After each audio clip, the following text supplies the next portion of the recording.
जी sir, आज की press conference के बारे में। जम्मू वाइन ट्रेडर एसोसिएशन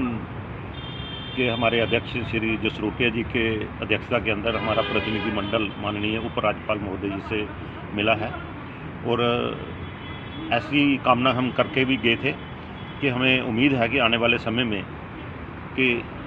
हमें कोई अच्छा संकेत मिले और हमें बड़ी आश्वस्त भी हैं कि माननीय उपराज्यपाल महोदय जी ने हमारी बातों को सुना है और हम उनसे यही अपेक्षा भी करते हैं। हमने उनको ये बताया है कि हमारे जम्मू कश्मीर के अंदर जो 230 लोग हैं जो व्यापार कर रहे हैं उसके साथ कितने लोग जुड़े हुए हैं, 30,000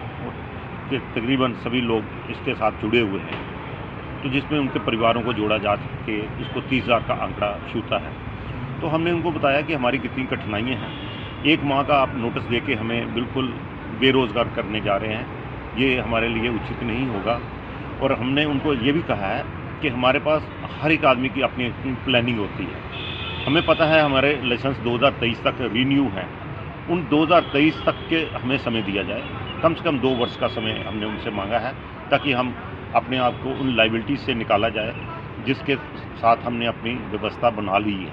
अब व्यवस्था को देखें तो कईयों ने होम लोन ले रखा है, कईयों ने एजुकेशन लोन ले रखा है, कोई मेडिकल लोन ले रखा है, लेकिन उनके भी ध्यान रखिए एजुकेशन बच्चों की का क्या होगा। कोई हायर एजुकेशन भी है, दूसरी एजुकेशन भी है, और दूसरा इसके साथ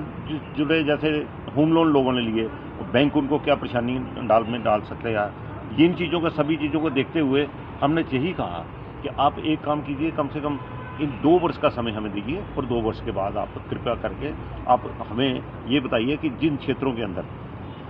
यहाँ दुकानें नहीं है वहाँ पे अगर आप ऑप्शन पॉलिसी भी लाते हैं तो हमें कोई आपत्ति नहीं है। उसके बाद 2 साल के बाद हम लोग भी हो सकता है अपने आप को पहले स्टेबल करें। आज की तिथि के अंदर हमारा जो जितने व्यापारी बंधु हैं वो इसमें किसी भी तरह से पार्टिसिपेट करने के योग्य नहीं हैं, ना समर्थ हैं, क्योंकि उनकी समर्थता हम अच्छी तरह से जानते हैं, उनकी सेल्स क्या है, उनके प्रॉफिट क्या हैं, ये खुली किताब है जो एक्साइज डिपार्टमेंट ने सबके सामने रखी हुई है। आप किसी भी जगह पर देख सकते हैं कितने की चलती है, कितने की बिकती है, उसके बीच में हमारा प्रॉफिट मार्जिन जो है मात्र 5 से 6% के बीच में रहता है। तो उसके मदद से अगर हम देखें तो हमारे पास बचता क्या है, केवल रोटी के लिए हमने उनके पैसे जो हमारे से बचते हैं या अपनी लाइबिलिटी जो उसको ख़त्म करने के लिए हम कोशिश करते रहते हैं। लेकिन हमें फिर भी उन्होंने कहा है कि मैं आपकी बातों पर विचार करके सोचूंगा।